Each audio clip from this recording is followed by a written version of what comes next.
ancien chef de laboratoire de linguistique de l'IFAN Cheikh Anta Diop. Mais actuellement, je suis président de l'association Tapis Plage au Sénégal qui a organisé cette journée culturelle. Alors, qu'est-ce qui explique aujourd'hui l'importance d'organiser cette journée culturelle dans ce mois de l'alphabétisation? L'importance est double. Il s'agit d'abord de répondre à une tradition sénégalaise de fêter, célébrer toujours en septembre la journée internationale de l'alphabétisation que nous célébrons depuis 1975 en une semaine entière. Et cette année, le nouveau gouvernement a décidé que ce sera un mois entier. Alors notre association a décidé donc de prendre une journée entière à son compte pour célébrer de son côté aussi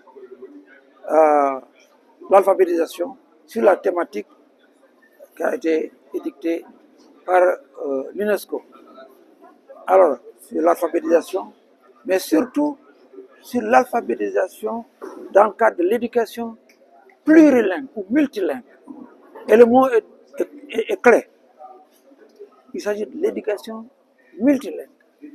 Et à travers cette éducation multilingue, si on prend que le volet alphabétisation, montrer que le multilinguisme,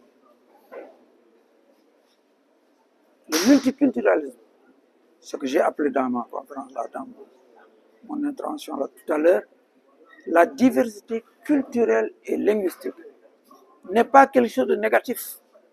Au contraire, c'est quelque chose de positif.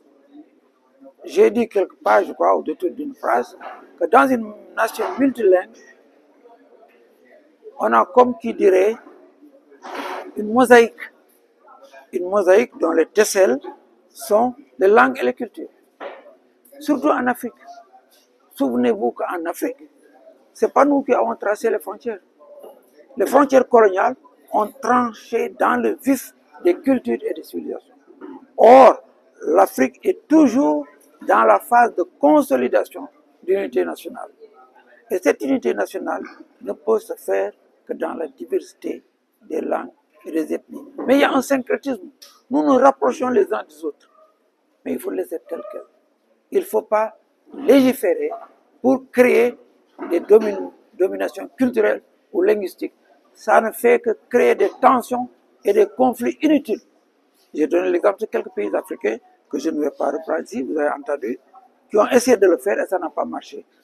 Donc, au Sénégal comme ailleurs, nous avons tenu à convoquer cette conférence pour leur expliquer que la diversité culturelle et linguistique a des avantages. Nous nous sommes même aventurés à essayer d'énumérer quelques avantages et quelques opportunités. Et nous avons insisté sur les opportunités et les facilités que nous avons maintenant à travers les TIC. À travers les TIC, l'intelligence artificielle, tout est facile. La traduction automatique, ce n'était pas comme ça avant, c'était des interprètes. Maintenant, il y a Google Translate, il y a tout. Et nous allons vers ça, nous aussi. On aura même des traductions entre langues sénégalaises. On aura des traductions automatiques entre langues africaines et langues européennes, mais entre langues africaines. On va archiver, mais de grâce que toutes les langues soient prises en compte, en écriture, en respect et en dignité.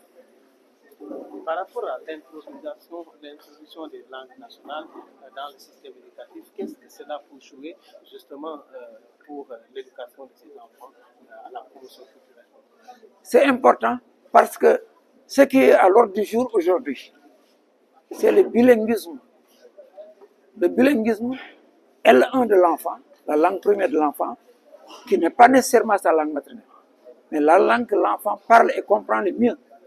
Alors cette langue-là, si l'enfant commence par elle à l'école, alors le processus sera plus rapide et plus efficace. Et on l'a commencé au Sénégal. On l'a commencé dans les ONG. On l'a commencé dans certains projets d'État comme l'Élan. On l'a commencé dans les ONG comme ARED, qui a été la seule d'ailleurs à aller jusqu'au CM2. À l'évaluation internationale et internationale, extérieure donc, les élèves qui étaient dans le bilingue étaient meilleurs. Tenez-vous bien, en mathématiques et en français. Parce que les gens craignaient que les gens, en faisant Wolof, en faisant Pulaar, d'abord, on va maîtriser le français. Au contraire, ils ont maîtrisé les compétences linguistiques pour acquérir par transfert de nos bons enseignants que nous avons là, vers le français. Et ils étaient les meilleurs. Donc, ce sont des avantages que nous avons conservés. Et nous invitons les Sénégalais à comprendre cela et à le conserver. Donc, voilà un des avantages essentiels. L'autre avantage, c'est qu'aujourd'hui, on est dans un grand projet d'enrichissement de nos langues en terminologie pour que nos langues aillent avec la science moderne. Et c'est pas, j'ai envie de dire, c'est pas une honte que d'être une langue qui n'est pas tellement développée. Mais si on développe nos langues, elles seront comme toutes les langues du monde. Parce que toutes les langues sont d'égale capacité, d'égale potentialité et d'égale dignité. Mais si on ne travaille pas une langue, elle meurt. Si les locuteurs ne la parlent pas, elle meurt. Ça, c'est pas la faute de l'État, c'est pas la faute des linguistes et des chercheurs, c'est la faute des locuteurs. Toutes les langues ne sont pas aussi d'égale grandeur, il faut dire, en fait, d'égale puissance dans un pays. Il y a des langues qui sont parlées par plus de gens que d'autres. Aujourd'hui, personne ne peut nier, par exemple, que la langue wolof est la première langue véhiculaire en milieu urbain, qu'on le veuille ou pas. Mais il y a des langues 1000 fois plus importantes que le wolof. Le wolof n'arrive même pas à la cheville du pulaar au niveau africain.